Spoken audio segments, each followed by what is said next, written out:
En este momento la capital de todos los ecuatorianos tiene 11 grados centígrados con cielo nublado. La temperatura máxima de hoy alcanzará los 19 grados centígrados a partir de las 12 horas, aunque se pronostican lluvias aisladas a partir de las 17 horas.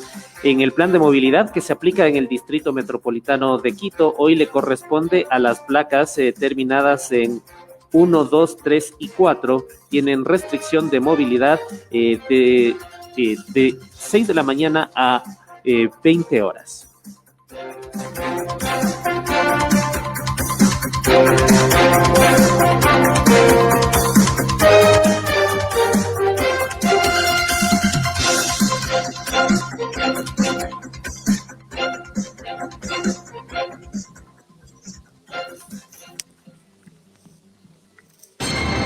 Informe S en comunidad. A continuación, en Informe S, la plática directa con... Siendo las 8 de la mañana con 20 minutos en el territorio continental ecuatoriano, queremos saludar con Santiago Galarza. Ayer se dieron ya los comicios, estos comicios que fueron muy peleados, muy polémicos, incluso por la campaña sucia que se dio, sobre todo en las últimas 2 semanas. Santiago, ¿cómo viste justamente el desarrollo de estas elecciones, que terminó con un final feliz, porque el perdedor terminó con un discurso de reconciliación, aceptando justamente la derrota, y como que se siente incluso un aire diferente, porque si es que venía este discurso del fraude, iba a encender justamente al país? ¿Qué nos puedes comentar justamente? ¿Cuál es tu lectura de estas elecciones que se desarrollaron ayer en el Ecuador? Bienvenido. Muchísimas gracias, Michelle y Edwin. Qué gusto poder saludarlos, a todas las personas también que nos acompañan a través de Éxitos FM. Y bueno, esta campaña ha estado marcada por el contexto de la pandemia en sí. Tanto en la primera como en la segunda vuelta podemos ver que hay muchas cosas que poder mencionar, sobre todo en redes sociales. Las redes sociales hoy en día ya no están tan alejadas del mundo real, ya no se ven tan distantes como quizá hace algunos años se podía ver.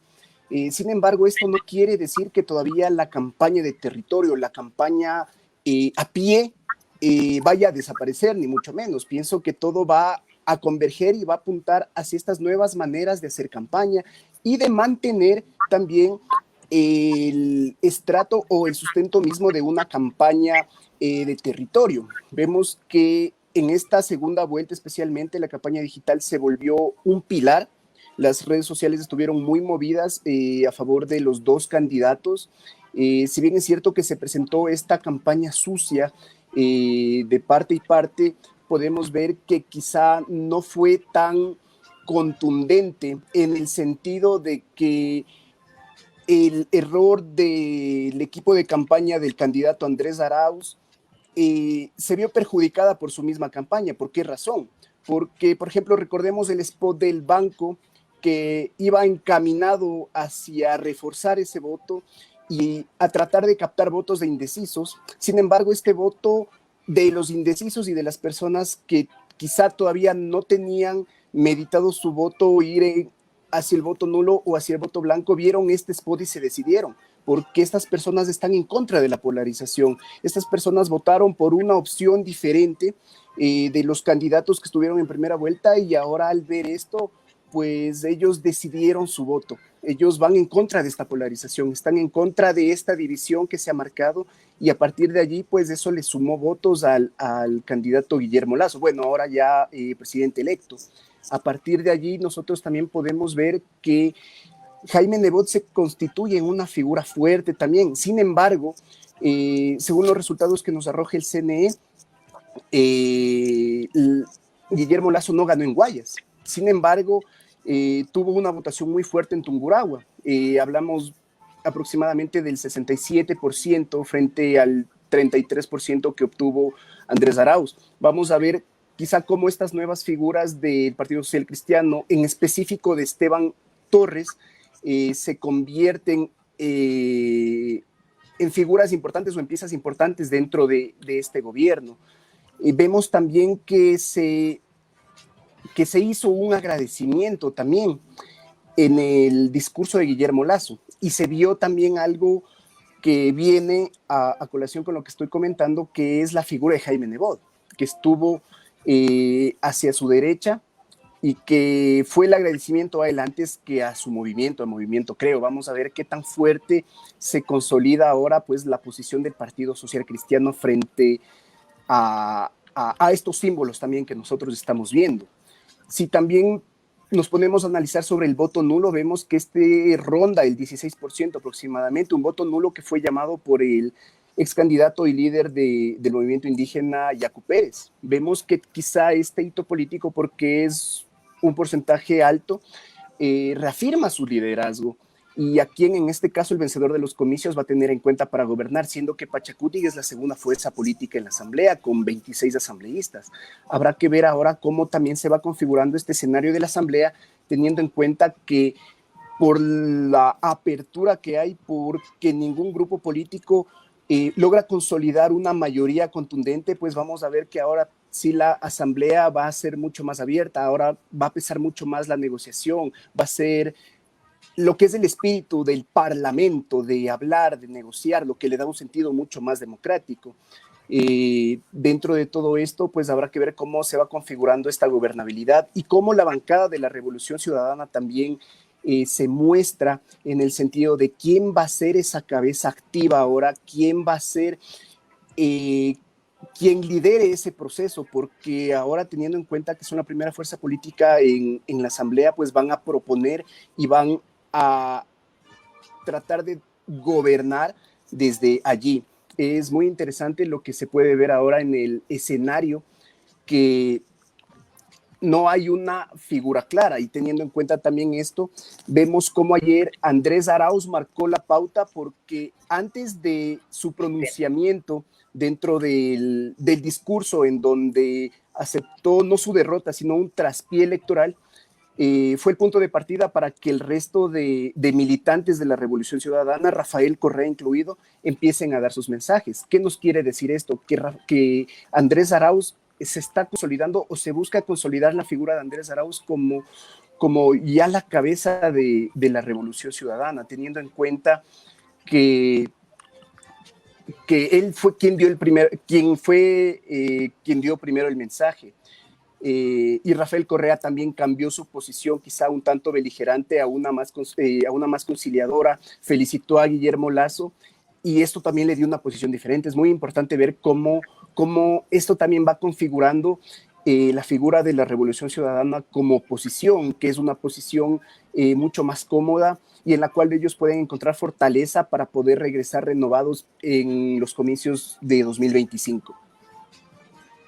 Santiago, ¿cómo miras también el manejo de los partidarios? Porque ayer, por ejemplo, fue una jornada donde los partidarios correístas se aferraban a esta encuesta de clima social, en la cual decían el empate técnico, y justamente se aferraron tanto hasta aproximadamente las 8 de la noche, cuando ya la tendencia de los datos oficiales era irreversible. ¿Qué lectura justamente le puedes dar a esto? Porque habían muchos medios partidarios justamente del correísmo que hasta el último se aferraron como quien se aferra a una cuerda cuando está en una pendiente.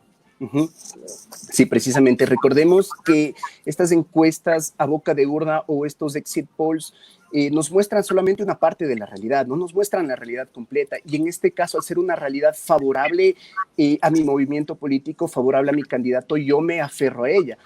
Fue una posición muy acertada la del CNE de no proclamar resultados antes de las 9 de la noche, que sean resultados oficiales, y de hecho no proclamar estos resultados oficiales hasta que ya estén escrutadas todas las actas. Sin embargo, ahora el 98%, que es el último corte que está en la página del CNE, vemos que la tendencia prácticamente es irreversible, que incluso el mismo Rafael Correa admitió y dijo que sus cálculos fueron erróneos. Entonces, a partir de aquí podemos ver cómo tal vez se puede dar un nuevo concepto de política, o cómo se está transformando esa política, incluso un poco a la usanza norteamericana. Una vez que se conocieron los datos y que la tendencia empezó a ser irreversible, Andrés Arauz llamó a Guillermo Lasso a felicitarlo. Es muy de la democracia norteamericana. Creo que eso es un indicio positivo para lo que se avecinan en los 4 años que va a estar al frente del país Guillermo Lasso? Esto de el manejo de las encuestas también es algo que hay que analizar porque, por ejemplo, de parte del correísmo empezaron a denostar desde las 5 de la tarde a Sedatos y justamente si vemos los datos reales, Sedatos se aproximó bastante. Exactamente. Bueno, vemos quizá aquí un poco todavía esa polarización que existe. Tal vez liderado un poco por esta beligerancia que ha mostrado Rafael Correa a través de sus redes sociales, especialmente en Twitter. Pienso que tal vez ese cambio al final era lo que se necesitaba también para que los seguidores del movimiento de la Revolución Ciudadana, que los militantes y los partidarios pues también acepten que hay un cambio de cara, un lavado de cara para esta nueva época que se viene. Si bien es cierto, este juego sucio de las redes sociales, estas campañas de guerrilla, estos comentarios malintencionados que se han dado de parte y parte son un poco el juego ese de la política. Sin embargo, vemos que la campaña como tal sí se configuró de una manera diferente para Guillermo Lasso en esta segunda vuelta. Y vemos cómo el haber cambiado sus asesores y a su equipo de campaña le dio resultados. Dentro de Compol Corp nosotros hemos hecho un análisis de storytelling, de narración de historias, de una narrativa. Lo hicimos en la primera vuelta, lo hemos hecho en la segunda vuelta y vemos que efectivamente hubo un cambio de discurso de Guillermo Lasso, que eso también se reflejó en redes sociales, se reflejó también en sus partidarios, que si bien es cierto, muchos se mostraron beligerantes, pero no con la contundencia o con la mordacidad con la que lo hicieron muchos partidarios de la Revolución Ciudadana. Ahora nos queda ver que este cambio de relato no nos presentó o no nos mostró a un Guillermo Lasso persona, nos mostró un Guillermo Lasso personaje. Y a partir de allí veremos ahora cómo cumple o cómo se enfrenta a sus propuestas de campaña, porque él se comprometió especialmente con las mujeres y con los grupos y las minorías LGBTI. Él mencionó en su discurso de campaña que va a ser un padre para ellos, que María de Lourdes, su esposa, y él van a actuar como padres. Ahora tenemos que ver cómo esas promesas se van a cumplir, porque pueden traerle conflictos narrativos y esas promesas se pueden volver en su contra. Y es algo que, como lo mencionaba anteriormente, lo hemos analizado dentro de este documento que hemos preparado en Compol Corp y que está disponible para ustedes en redes sociales. Santiago, ahora, ¿cómo se vislumbra el escenario político? Porque hay que ver que la Asamblea Nacional tiene una mayoría importante del correísmo, pero no es una mayoría absoluta y las leyes para ser aprobadas se necesita de mayoría absoluta. Es decir, se viene un tiempo de negociación también en la Asamblea y sobre todo, como ayer ya se estaba planteando, esto del puesto de presidente de la Asamblea va a tener mucha relevancia y ahí se están planteando escenarios donde Pachacuti, donde el correísmo van a pugnar justamente por este puesto que es muy importante para la toma de decisiones. Exactamente. Vemos que la Asamblea se está configurando como este espacio clave para la gobernabilidad de lo que van a ser estos próximos 4 años. Se va a ver muchísima negociación. Los partidos o bancadas con mayor número de legisladores van a tener que negociar, van a tener que hacer pactos entre ellos, van a tener que hacer pactos con grupos minoritarios e independientes también en la Asamblea para poder consolidar esta figura. Ahora en la presidencia de la Asamblea se vienen cosas muy curiosas y muy interesantes, porque hay 3 bancadas que se estarían disputando esta presidencia. Hablamos de la bancada de la Revolución Ciudadana, hablamos de Pachacuti y hablamos también de la Izquierda Democrática, que obtuvo una votación importante y es la tercera fuerza política ahora en la Asamblea. Como vemos, este espacio se va a configurar o va a ser el centro o va a ser el eje de todo lo que pase en estos 4 años, teniendo en cuenta que ninguno de ellos o ninguno de estos bloques tiene una mayoría absoluta. Habrá que ver cómo se van presentando estas negociaciones, qué hay que ofrecer. Vamos a ver ahora un espíritu quizá un poco más democrático dentro de la Asamblea, teniendo en cuenta que existen o se van a tener que dar estas negociaciones. Obviamente esperemos que todo esto esté enmarcado dentro del marco de la legalidad, dentro de una Asamblea Nacional que viene con una imagen muy baja de credibilidad y de aceptación. Vamos a ver cómo en este nuevo periodo eso se levante o se mantenga. Vamos a ver cómo reaccionan y cómo actúan cada uno de los legisladores de las diferentes bancadas. Santiago, ¿crees que, por ejemplo, en este proceso de transición, la vacunación tiene que ser el nexo, el enlace entre el gobierno saliente y el gobierno entrante? Porque estamos hablando de que la única forma de salir de esta crisis sanitaria y económica es a través de las vacunas. Entonces, a través de la vacunación, una vacunación que sea para todos, que se cumpla con los turnos para todos, sería la mejor carta de inicio del próximo gobierno. Sin duda alguna, tengamos en cuenta que dentro de las propuestas de Guillermo Lasso está de vacunar al 70% de la población y dijo que él desde el día 1 va a empezar a trabajar en eso.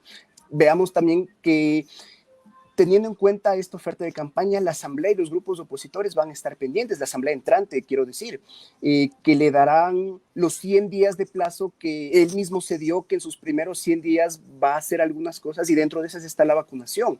Pienso que eso sería una entrada muy fuerte, el poder cumplir esa promesa de campaña, el poder tramitar de una manera transparente y que las vacunas puedan llegar a la mayoría de la población, en este caso, teniendo en cuenta primero los grupos vulnerables y que ahora todo este proceso de vacunación se ha visto manchado y hemos visto una rotación muy impresionante de ministros de salud en estos últimos meses. Así es. Santiago, la última. ¿Cómo ves también el tema de que ayer ya en Twitter empezaron los opositores a decir, nos vamos a convertir en Argentina, va a ser un nuevo Macri, Guillermo Lasso? ¿Qué hacer justamente para que no se convierta en una Argentina en donde también hubo esta polarización, se volvió al kirchnerismo y no ha sido la solución? Pues en Argentina también están con tremendos, con un déficit tremendo en varias áreas y sobre todo la fluctuación de su moneda ha sido terrible. Hay una crisis económica también muy marcada en Argentina. ¿Qué hacer justamente para que no tropiece Guillermo Lasso y se convierta en una Argentina, digamos, un 2.0? Claro que sí. Bueno, teniendo en cuenta que quizá la realidad argentina dista un poco de la ecuatoriana desde el mismo punto de vista económico, el contar con una moneda fuerte a nosotros nos otorga cierta estabilidad en cuanto a estos temas económicos. En Argentina se devaluó muchísimo la moneda. Vimos que dentro de todo el espectro de la problemática argentina, la fluctuación del precio del peso con el dólar pues era muy acelerada y muy inestable. A partir de allí tenemos que tener en cuenta que esa misma realidad, que si bien es cierto Ecuador o el gobierno entrante va a recibir un país sumido en una crisis económica, sumido en una deuda que alcanza aproximadamente el 64% del Producto Interno Bruto, cómo estas políticas de reactivación económica que busca Guillermo Lasso, de inversión extranjera, de incentivo, de seguridad, un marco de seguridad jurídica para los empresarios y para los inversionistas, jurídico y tributario, puede llevar a que ese escenario o que a este barco que ahora lo va a pilotar Guillermo Lasso o lo va a dirigir Guillermo Lasso, pues no se convierta, que esas políticas sean efectivas y que sean dables y que sean justas. Tengamos en cuenta también que se habló de un ofrecimiento del incremento del salario básico unificado a $500. Teniendo en cuenta todas estas cosas, si la generación de empleo que se ha prometido, que aproximadamente en los 4 años se habló de 2 millones de empleos en estos 4 años que vienen, va a poder crear un clima de inversión, de incentivo al trabajo, y al incentivar el trabajo, al haber mayor circulante, al haber un mayor ingreso en las arcas fiscales, también porque se habla de una renovación del servicio de rentas internas le puede dar resultados a Ecuador y no nos lleve a convertirnos en esa Argentina a la que temen y a la que también los partidarios de Guillermo Lasso en la campaña hablaron no de Argentina, sino de Venezuela. Quizá también esa sea un poco la reacción que los partidarios de Andrés Arauz vieron en esta sentencia. Así es, hay que ver cómo se dan justamente los escenarios posibles para la creación de empleo, porque si se crea empleo, se crea renta, se crea a través de los impuestos, esto le va a beneficiar incluso al Estado. Así que ya es política, ya es de las decisiones que tienen que tomar el próximo gobierno que viene para la creación del empleo y sobre todo ir esto de la mano con la vacunación. Esto va a ser muy importante para reactivar justamente la economía tan alicaída del Ecuador debido a la pandemia y también a las malas decisiones del gobierno que está saliendo de sus funciones. Muy amable, Santiago, por estos minutos, por estos conceptos y siempre por la apertura que tienen con Éxitos FM Radio. Muchísimas gracias a ustedes por la invitación. Una cosa antes de olvidarme, vemos que la campaña de Guillermo Lasso se le empezó a ganar desde el debate. Vemos también cómo él agradeció a todo su equipo de campaña, vemos cómo los datos y la política técnica hicieron que se pueda revertir esa tendencia de remontar todos los puntos que Guillermo Lasso tenía en contra en la primera vuelta electoral. Una buena estrategia puede cambiar todo y ahí radica la importancia de la comunicación política. Así es, lo del mensaje del Andrés no mientas otra vez fue poderosísimo, ¿no? Exactamente, y esa fue uno de los puntos débiles de la campaña de Andrés Arauz, porque Andrés Arauz cayó en ese juego, cayó en el framing, en el encuadre en el que lo hizo Guillermo Lasso, y en una campaña de un mes, tratar de desmarcarse de ese mismo mensaje con una táctica similar durante 2 semanas fue una de las cosas que jugaron en contra de la campaña de Andrés Arauz.